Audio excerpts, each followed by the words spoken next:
Really nice. It is, or moving window. Something, isn't it? Yeah, it's chilly. You got double faces. All right, welcome everybody. My name is Brittany. I'm the coordinator for the Crow Wing County Master Gardener Volunteer Program. I'm excited to have Tracey here today. Tracey has been a Master Gardener since 2012.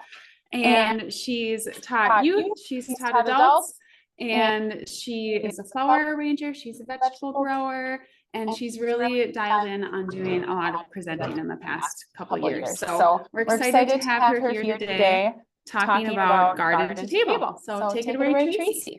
Okay. Oh, I got a little clap here. Woohoo! You on Zoom. Missed it. So welcome. So glad you're here in person and on Zoom. And what I'd like to do today is do a presentation and encourage your questions and thoughts during it and after is completely fine. Just, just raise your hand. How we can bridge this gap between our garden and our table for lots of benefits, financially and health-wise, nutritionally, and of course for our enjoyment. So let's begin and we'll see where this takes us. What I have found as I have gotten older, and of course that happens rather quickly. Some of you young ones sitting in the audience probably are like, yeah, really, but it does. And what I found that over time is I was growing the same amount of things that I had been. And coming to the end of the season, I have a plethora of things that I'm not able to use. Yes, you can give them away, and I did, but I also had to analyze, can I use my space that I have for vegetables in a wise way to benefit the needs that I have and my family and those around me?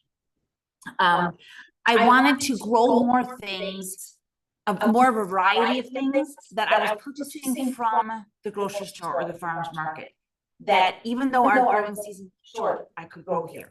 And limit the waste that sometimes was happening, which I felt really bad. You get to this time of year and it's like, how many pickles can you make and how many cucumbers can you have and eat? And so I had to do a little changing around of that. Tracey, they're having some technical difficulties. Can't imagine. Sorry, everybody. We're on Zoom and in person, and it sounds like the Zoom people are having an echo. Is it still a bad echo, everybody? And then your slides are not changing for them. I didn't change. Oh, I only changed one so far. You just did that it's one. Still on the first. Oh. So we're gonna try to share again. Sorry about the pause in your flow. Oh, I can jump back in. All right, let's see. We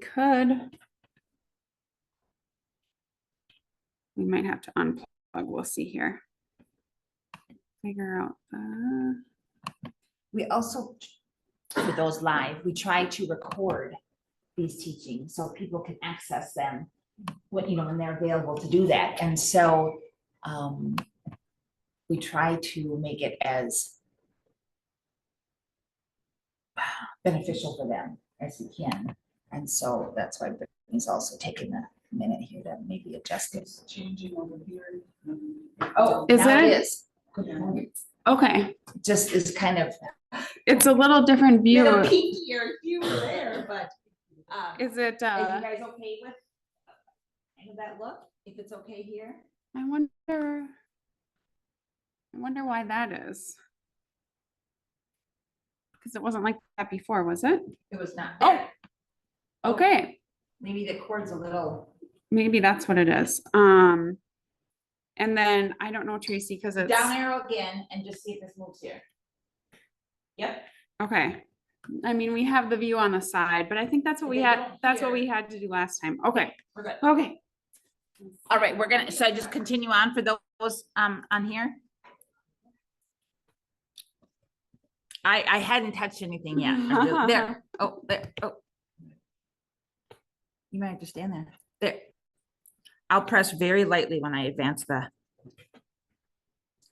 Oh, now we have nothing. Oh, there we go. Okay.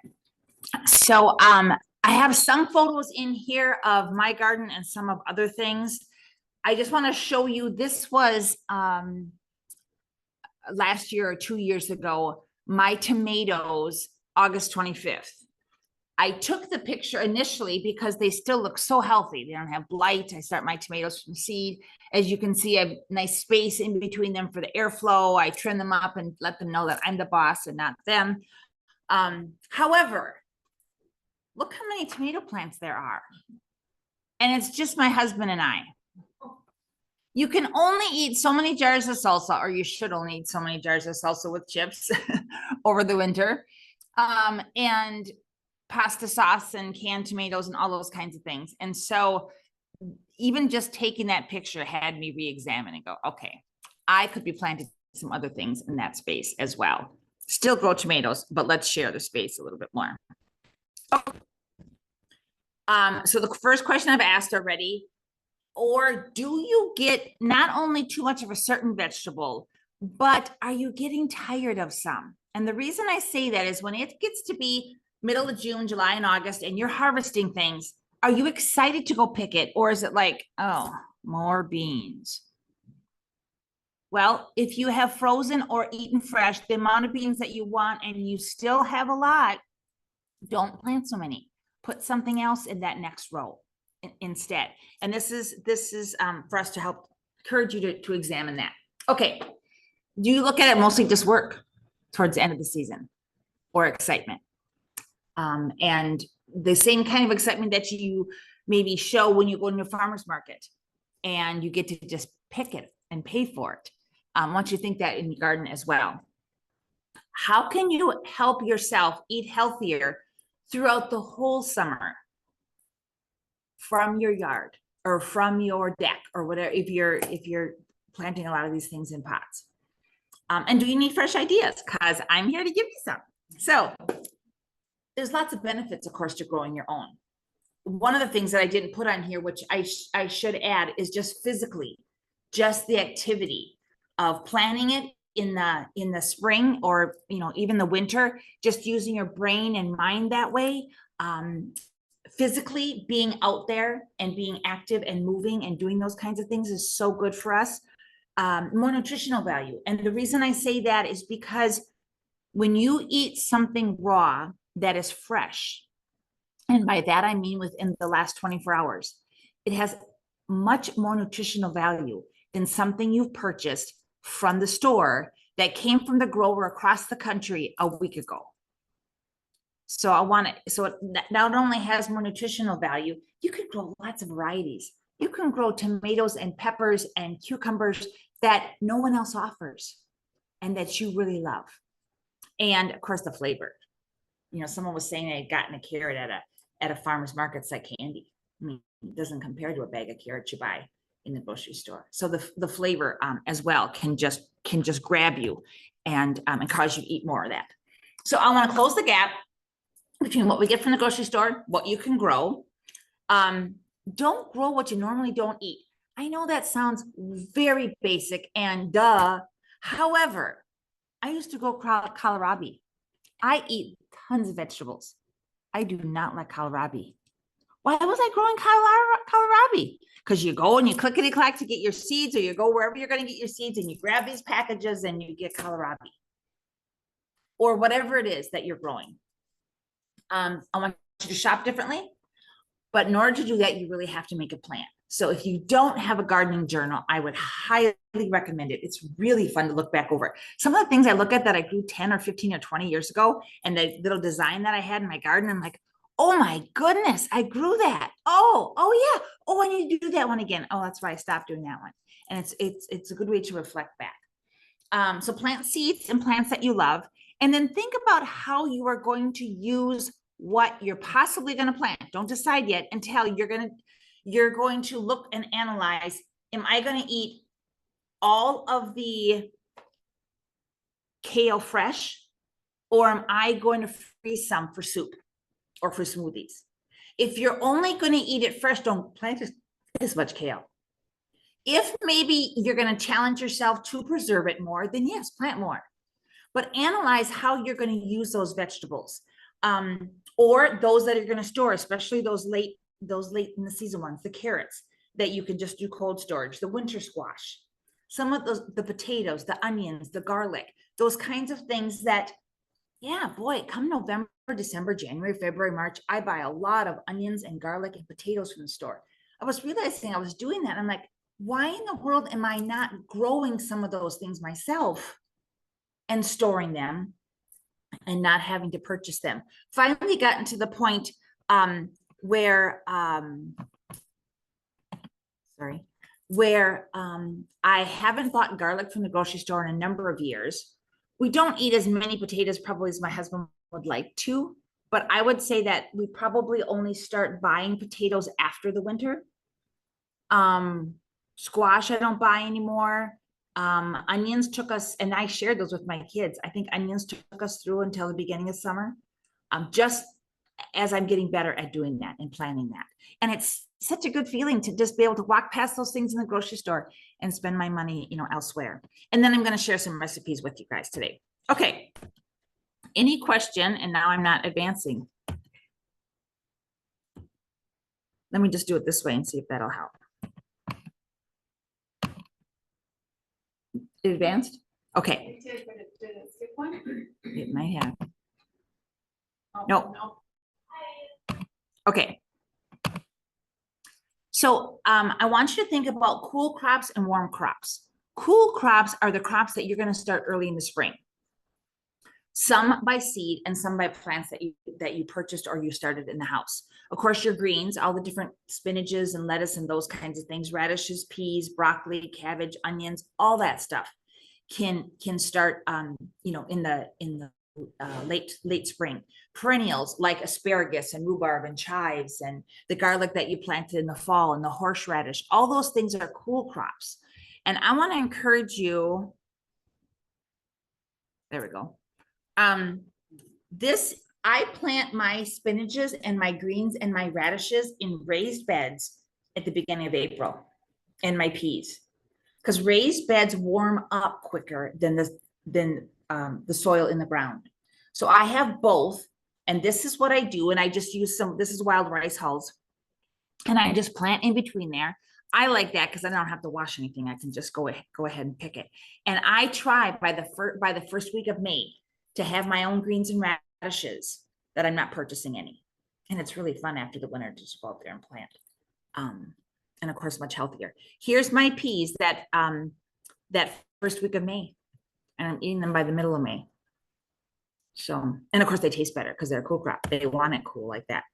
Then you have all the warm season ones. You can see, I won't go through all of those, but those things that really start to grow and that you pick by midsummer or after that. Okay. These are pie pumpkins, and I grow them. I used to have a pie business, so I use lots of them. However, I grow them,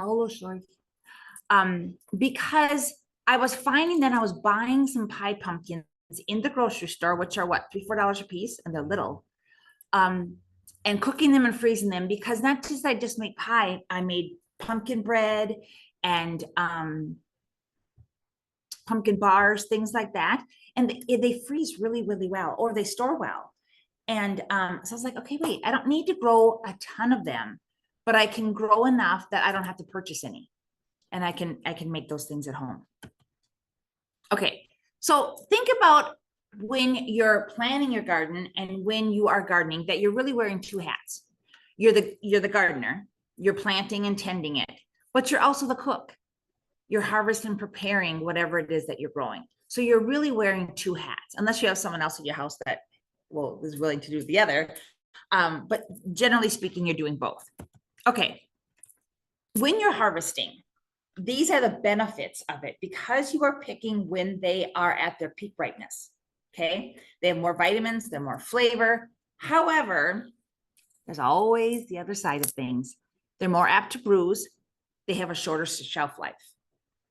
I think, convinced those that I talk to often, my friends and family around, that when they get things from me or grow them themselves, it's not a negative thing that they don't keep long. That's a positive thing. That means they haven't been sprayed. They haven't, something been altered in some way that they are maturing faster than you want them to. Eat them, preserve them sooner. But it's a good thing. It's a good thing that that's happening. Okay. On the flip side, the commercial growers, this is what they're doing. They're planting varieties that give them a high yield. Their bottom line is they want to make money doing it. So it's not necessarily flavor. And we all know that when we buy tomatoes in the summer, we buy them in the winter. They grew them where it was warm, but they grew high yielding. They picked them before they were ripe so that they didn't bruise and they shipped well, because you as a consumer are not going to buy them from the grocery store bruised, right? And the skin damaged. So they need to grow those kinds. However, they're not very tasty. We've all had, I mean, I'm just surprised sometimes that I can slice a cucumber or tomato in the middle of winter and go, does this really not have any flavor? I mean, it's a little bit. If you were blindfolded, something you could tell you eating a cucumber or tomato, but the flavor is so minimal, and such a difference. They also, because they have picked them days and maybe even weeks before you actually eat them, there's less nutrients in them as well. Is it better than not eating them at all in the winter? Yes, it is. But if you can preserve your own, how much better for you to do that? Okay. I'm going to switch gears a little bit here and talk about herbs. Simply because how oftentimes do you buy fresh or dried herbs in the winter? And I want to encourage you to grow your own. Have your own jars of herbs so that you're not spending the money on that, besides the fact how fun it is and how tasty. Because herbs, as we know, change the meal. They go from ordinary to extraordinary. I teach an herb class and I love teaching it to kids because I give them fresh herbs to taste, and right away I'll give them, oregano or basil, and I'll be, what does this taste like? Like pizza. Like, absolutely. Can you imagine? They don't know that, but can you imagine having pizza sauce or pasta sauce without some herbs in there? Yeah, fresh tomatoes mixed in with some things and fresh pasta is delightful in the summertime. But overall, to have a canned pasta sauce without any herbs in would be very blah. And we can change that with the herbs that we grow. Just like when I said when we're going to grow vegetables, to think about how we're going to use those, think about herbs. Are you going to just eat them fresh, or are you going to freeze them or dehydrate them? And different ways to dehydrate them, which doesn't take a lot of time. It's not very hard. Okay. You can freeze herbs very quickly. However, when you freeze them, when they thaw, they're mostly only usable in a soup. And I would encourage you probably to put them in like cheesecloth or something like that, because they're pretty watery and pretty soft, but the flavor is all still there. So you can freeze them. You can put them in an ice cube tray. What you can also do is, if you do it in an ice cube tray, just put that whole ice cube in your broth and just count it as part of the liquid. Then when that ice cube melts and your herb is in there, you've got the flavor and some of the liquid from that herb water to use in your soup. So a very quick, easy way to do it. You can use a food dehydrator. When you think about planting your garden and planting your herbs, if you think you're going to dehydrate things, I would strongly recommend getting a dehydrator. My dehydrator, starting in August, goes almost every day between all the different things that I dry. And of course, you walk in my house and it smells like I'm cooking something, and I'm really not yet. Supper's not quite ready, but it smells like it is. But a dehydrator is a great way to do that. And there's an instruction booklet with your dehydrator, and very easy to use. Has anyone here dehydrated herbs in the microwave? And if anyone has online, tell Brittany. I have not. I'm gonna this fall just to see what I think. I don't use the microwave very much, so that's kind of my inclination to not do it. But when I've taught this class and I ask them, people that do it like to do it. It's quick. As you can see here, you can do it within a couple minutes. But what is recommended is that you put it like between paper towels, and you're checking it every 30 seconds. And of course, depending upon the type of herb and how thick the stem is or how thick the leaf is, it's going to take a difference in time. And then how you store them will be just the same as drying them any other way. Doing them in the oven is a nice way as well. Smells up your house, takes a little bit longer, but at the same time, it's just delightful. what I want to encourage you to do is that whenever you're doing herbs in the dehydrator, in the microwave, in the oven, whatever it is, that it's all single layered. There's no leaves that are doubled up. You're going to have a much different result. So they just need to be singly. And then of course your oven needs to be able to get very low to do it. But you can just leave the oven light on, or your pilot light that's usually always on if you have a gas oven, just overnight. And you'll wake up in the morning and be like, I do that sometimes. And I'm like, did I forget to turn some? Oh, I'm drying herbs. And you go down there, all done. And all you have to do is jar them up. And so there you got some low maintenance as well. You can dry them in your home. Some work better than others. Sturdy stemmed herbs work better, like rosemary, sage, thyme, and parsley. I have parsley spelled wrong. I need to fix that. The ideal conditions are 85 degrees and humidity below 60%. Well, sometimes that is not Minnesota in August and September. True, right? I remember when I first started doing it and I knew nothing. I was young and wasn't a master gardener or anything. And I would hang my herbs in a closet where it's dark. It's not where you want to do it. You want it warm, but you don't want it dark. Okay. Upstairs in a garage is a great place. It's usually very hot up there. It's light up there during the day. Hang them upside down, clustered together. You can put them in a paper bag. So as they start to dry and fall, they go right into that, but you would poke some holes, in the paper bag. It takes a little bit longer, 1 or 2 weeks, but you're not doing anything during that time. You're just checking it every so often, and they dry very well. And it's another way to do them. Tracy, question. Sure. If you've had luck drying chives. If I've had luck driving chives, no, I've only frozen them. So, okay. Now, whether you are, however you're drying them indoors, whether it's the dehumidifier, the mic, did I say dehumidifier? What do I mean? You did. Dehydrate. Dehydrator. Whether it's the dehydrator, the oven, the microwave, or hanging them upside down. What you do once they are dry. Oh, and I will say as well that in the any way that you're doing it, some leaves are going to dry quicker than others, even of the same variety. And so you're just checking those and taking those out. Like with the dehydrator, I try to put the same size leaves on the same tray. So I'm not having to go through everything on the tray, but the different trays will dry differently depending upon the size of those leaves. And that's true in the oven and microwave as well. But once you have them completely dry, there's no moisture in them. Because if you leave moisture, they're going to mold. Okay. Don't crush your leaves. There's a lot of flavor that's going to come out when you crush them. So leave them whole, or as whole as they are when you put them in there. You're going to crush them when you put them in your soup or whatever it is when you go to use them. That's when you're going to crush them. Okay. When you do air dry them, the university does recommend heating them up to 160 degrees or 175 degrees, or freezing them for 48 hours before you put them in the jars. I don't put them back in the oven myself. I do the freezer.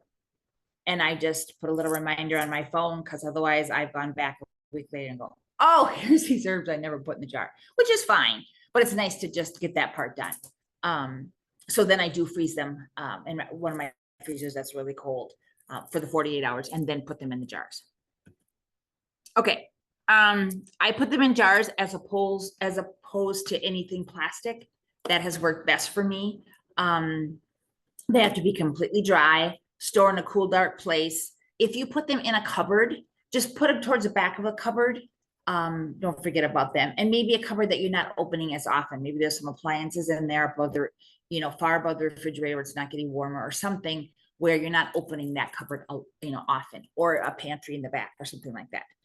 And then this is kind of the rule of thumb: a 1/4 teaspoon ground or a teaspoon crumbled equals about a tablespoon fresh in your recipes. And of course, some are just stronger, more intense than others, and you can do it to taste.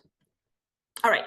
Anything about herbs there, either on Zoom or in the audience here, that anyone wants to ask me? Nope, we're good. Okay. So like I said, make a plan with your garden, assess your needs and how you're going to use your foods, and then organize your recipes. I'm going to go through some recipes here with you today. But what I want to encourage you to do is that you have garden recipes that you only use when you're picking things out of the garden. And it's that fun time of year, those fun recipes that you look forward to doing it. And I have a folder like that. And we just get, oh, we haven't had this since last year.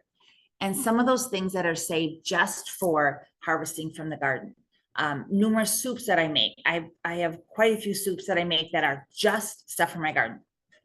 I don't buy, if I'm missing something for that recipe, we just don't have it. Because it's just fun to know that everything in this pan is from my garden. And I want to encourage you as well throughout the summer, probably here in Minnesota, maybe once July hits, that you walk through your garden and know what is going to be ripe and ready that week before you go to the store. I dare to say that I have bought things from the store that are ready in my garden and I've forgotten, and I bought it and I'm like, oh my goodness. You know, I had enough beans. I didn't need to buy any beans, or the beets are ready. I didn't need to buy beets. So make sure you're planning your meals. Change your meal plan. What's ready in the garden, and enjoy what's going on in the garden for your meals. Even as far as desserts with your rhubarb and different things like that. And the apples are ready. You're having someone over for dinner. Well, have apple crisp right now, you know, or apple pie instead of something else that you were going to make that you'd have to purchase, and use it from your garden. Okay, any questions then before we go to some recipes? Because I couldn't just tell you about them, I had to share the recipes with you.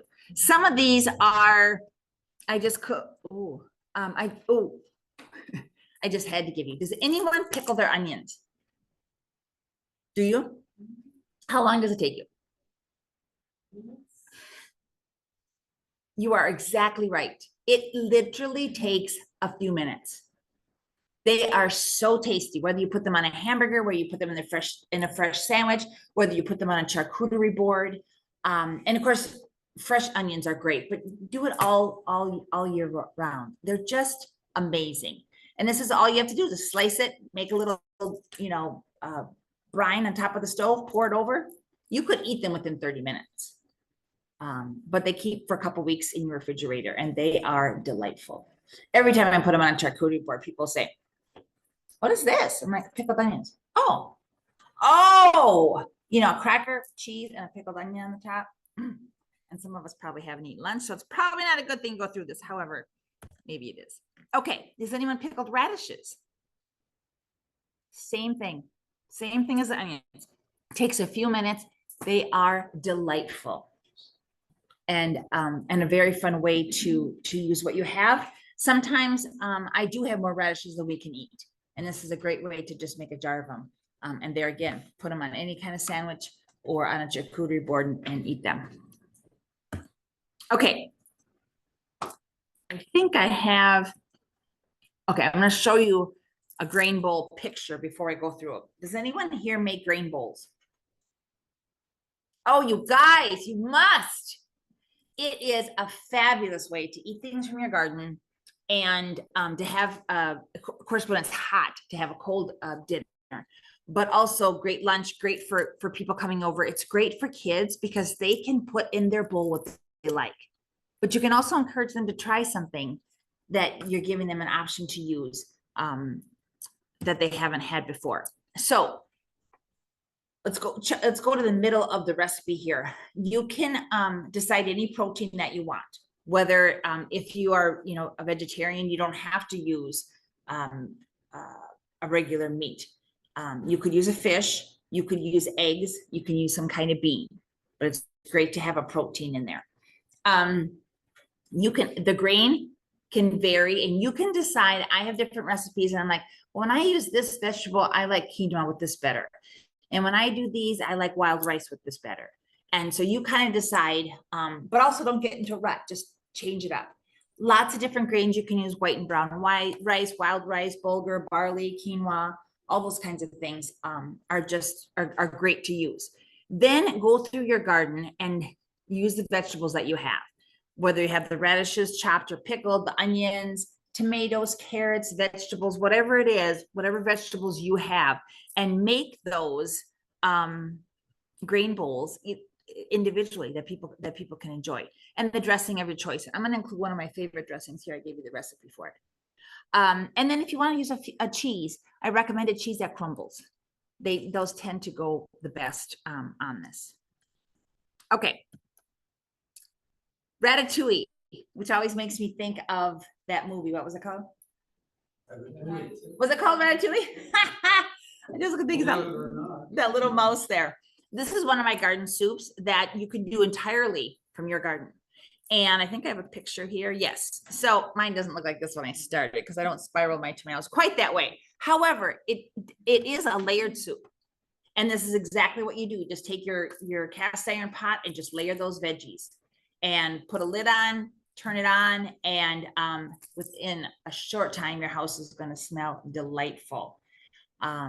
It just cooks up really well. It's so tasty. And you decide how much flavor you want by how much peppers you have, the kind of pepper. If you want to make a little bit of kick, chop up a jalapeno or two in there, or poblano or Anaheim. How much garlic and how much onion that you're putting in there. And then maybe a slice of crusty bread. So good. Okay. Zucchini bisque. Another way to use zucchini.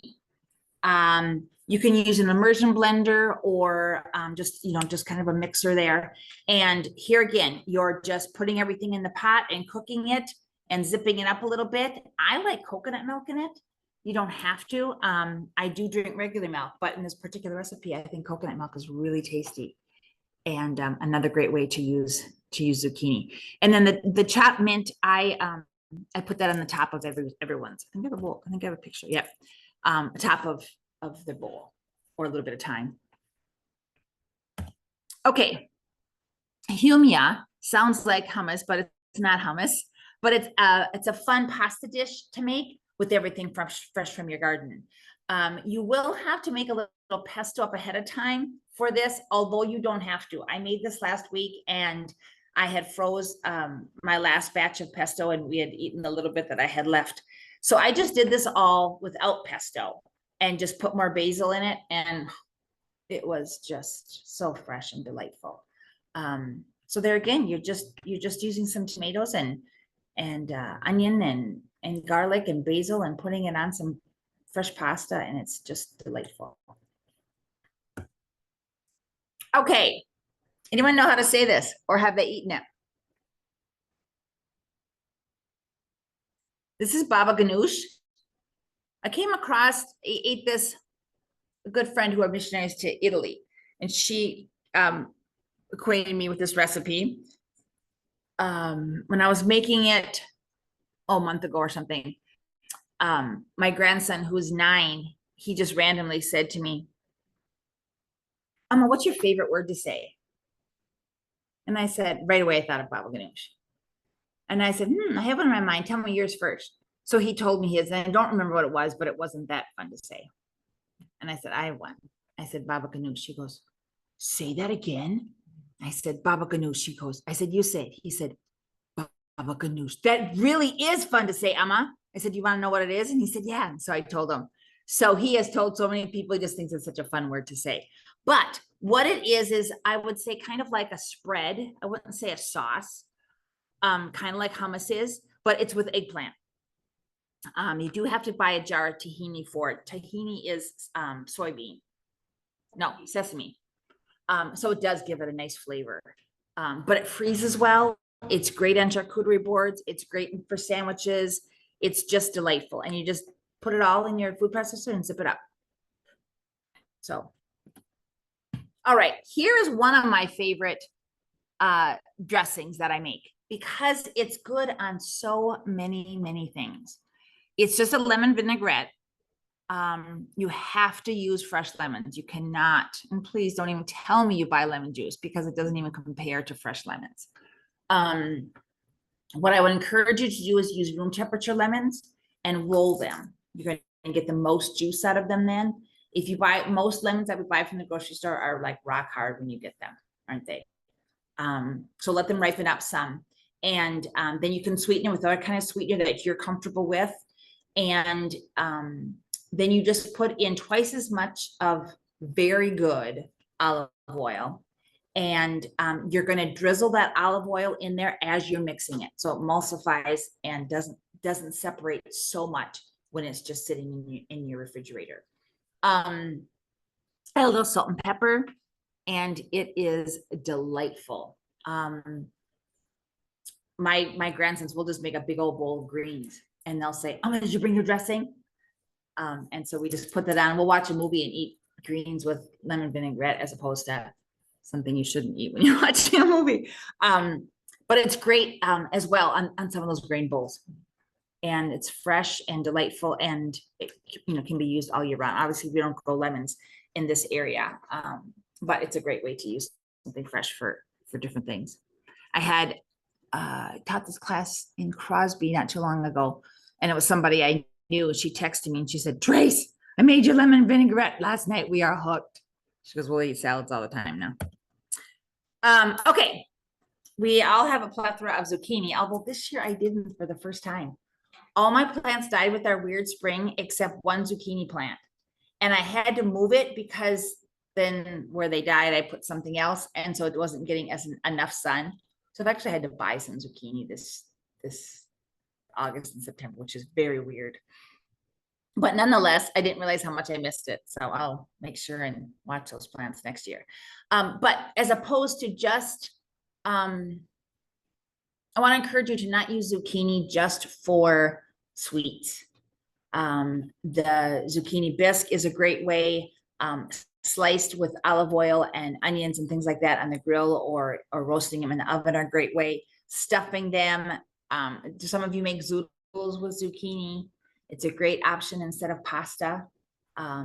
Just heat up. I do eat them cold, but I prefer to put them in a pan of boiling water just for 2 or 3 minutes, and then drain them and eat them hot with pasta sauce or butter and Parmesan cheese.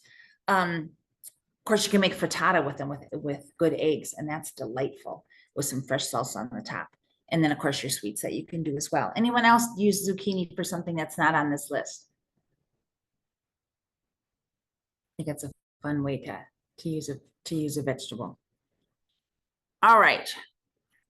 So here's one thing you can do in your garden. These aren't my drawings. You would not want, I do not put my garden drawings up here. So that you can look back on them every year. And what I tend to do is I make my garden a little artistic, and I don't do straight lines, and I do triangles, and I do different things different ways. It drives my husband crazy because he's a builder and he wants me to have straight lines and do different things. I'm like, no, it's not fun to weed it and grow in it if it's just all such and so. Like, my garden does not look like the one on the right. It's just not how I grow a garden. But you do whatever makes it easiest for you or most fun for you, and then keep those pictures, year after year in your book. This isn't me, but this is what I tend to do in the spring is I take a hoe and mark that out, or with hose or rope or something, and get the whole look and how much I want between my rows so that I can walk. Or if it's not as needed, or I'm just trying to use my space better, or, I don't need that whole rectangle of beans. I could use half of it for something else. And that's a good time to visually do that as opposed to just on paper. So I want to show you, of course, this summer was different because it was crazy. And last summer was different because it was so dry. But generally speaking, for about 3 weeks in July, it's huge growing time. It's heat, it's dry, lots of energy is needed in your gardens. So I want to show you in just a 2-week time, that's my garden. So see how I have some raised beds. You can't, on the July 27th picture, you can see some of those tomatoes starting. On the left there, on the left picture in the left quadrant there, those are raspberries. But what I want to show you is there is you can definitely see the rows at the beginning of July. And then look at 2 weeks later, everything is just, you can't even hardly see rows in between. So it's so important that you're watering it and giving attention to your garden in July. Of course, in August you are as well, and you're harvesting a lot of it. But you're watering it and doing those things or trimming things up so they're not touching too much, so blight doesn't happen, that kind of stuff. But just so much activity happens then. If you tend to go away in July at all, make sure you haven't someone come and check on your garden or water it or set it with a timer, because it's a crucial time, especially for things like peppers and tomatoes that are putting on and need the energy to do that. July is an important time. So I just want to encourage you with that. And there we go. That's it. Some of my resources, not a whole lot besides just what I do. So any questions or suggestions or recipes someone else wants to share or anything like that? Or anybody online? You guys have been way quiet. I'm not used to this quiet of an audience. Anybody? What is it? What have you guys been eating out of your garden or buying at the farmer's market right now? Probably carrots. I think someone had mentioned carrots. Green beans, still some green beans. Yeah. Yes. Tomatoes? Yes. It's a great time to have tomatoes. I should, I think I'm going to add that recipe to this one. Now that I'm thinking, I'm glad you brought up tomatoes. Sometimes you can have a ton of cherry tomatoes. And, there's not a whole lot you can do to preserve them. They're way too much work. So one of the things that I do is I bake them, but I cut off the top. Of course, I take the stem off, but I cut off the top and then I just put them really snugly together in a baking dish. And then I zip up in my food processor. Well, I like to use focaccia crumbs, but some crusty bread crumbs and some olive oil and some parsley and some garlic and some salt and pepper, and make like a seasoned crumb, but it's very moist. And then just sprinkle that over the tomatoes and then bake that in the oven. And those tomatoes cook and they give the liquid that's needed, for anything that would stick or anything like that. And then you just eat those as a side dish. They are good even cold in the refrigerator. And it's a great way to use up cherry tomatoes in a nice fresh way. So I don't. I'm not a crazy fan of it. Will you repeat that for the people online? The spaghetti, the tomato recipe. Okay, no. Oh, with the question. Yeah. Oh, someone asked if I make gazpacho. I do not. Because I did and I didn't like it. I'm like, okay, you must like it. Yeah. I think a lot of people do. I'm just not crazy about cold soup. So that's probably it. I can't imagine it warm, but maybe some There people. was a time in my life when I never imagined having a cold coffee either. Now- That is a very good analogy. So the gentleman said, well, there was a time in my life I never could imagine having cold coffee. Good point. Maybe I should try it again. You might have won me over. I may try it again now. Because that is true. There's things that I eat cold that I probably wouldn't have had in the past when I was pickier. Yeah. Do you eat cold pizza? I don't, but I'm not a big pizza fan unless it's fresh out of, we have a little pizza oven. And so, but yeah, I probably would eat our fresh pizzas cold. It's true. It's just so much better hot. So. Question in the chat about how long and what time you bake the cherry tomatoes. I think it's 350. I don't remember the exact time, but I know it can take 30 minutes to an hour. Some cherry tomatoes are just bigger than others. Some are just small and some are larger. So, but they have to be snug next to each other or else they just fall over. My husband prepped it for me the other night and he hadn't done it, I guess, before. He's like, oh, these tomatoes just keep falling over. Oh. So I went over there, I'm like, just squish them all tight. He's like, oh, I'm like, yeah, it takes a lot of them. You use a lot of them up, but you just squish them tight so they don't fall over, but it's just delicious. So yeah, I think it's about 350 for 30 minutes to an hour. All right, anyone else?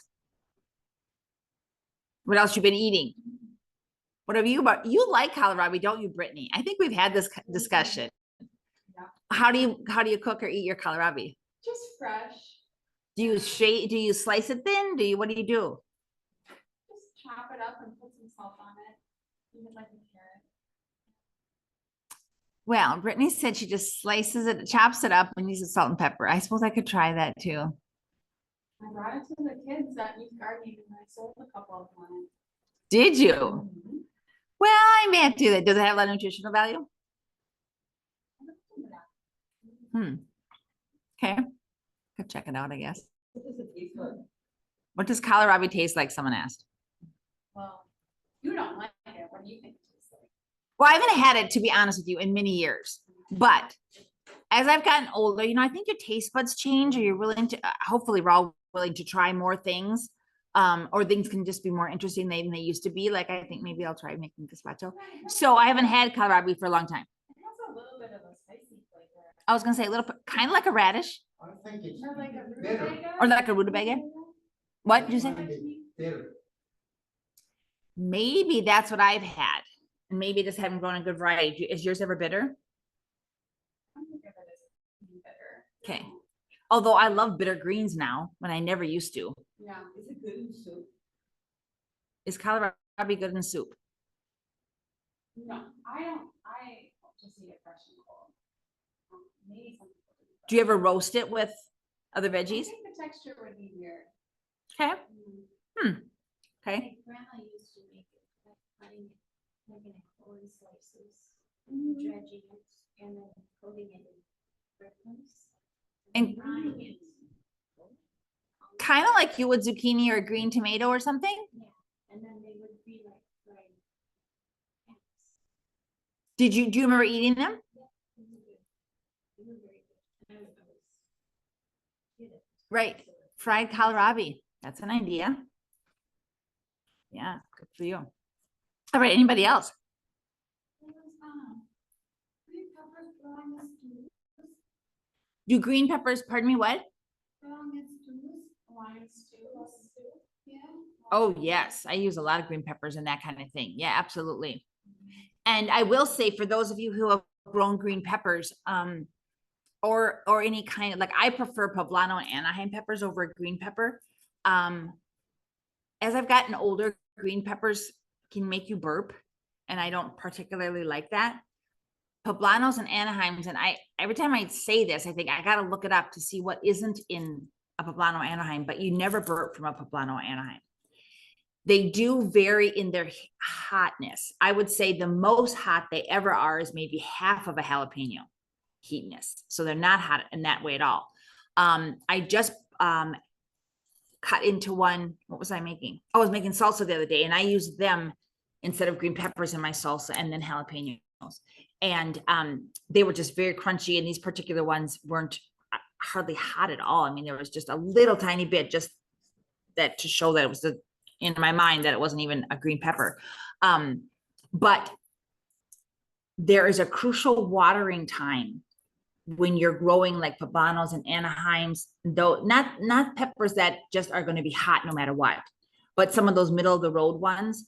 And I do it in one of my teachings and show those couple weeks that it's very important that they get enough water, or they won't use the energy that way, and they'll just grow and they won't be hot. Pretty interesting. So, and of course, the commercial growers know all that, and they, make sure they're watered then. But that will even affect the heat, how hot your jalapenos are. I'm assuming this year they're going to be quite hot because they were well watered in July and the beginning of August. But anyways, anybody else? All right, I think we're done All then. right, thanks, Tracey. Thank you all. All right, I don't know how to leave the meeting. I'll end it. You can. And join us next month. It's always the second Tuesday of the month, and we have a new intern speaking on an overview of indigenous gardening. So I think it's gonna be exciting.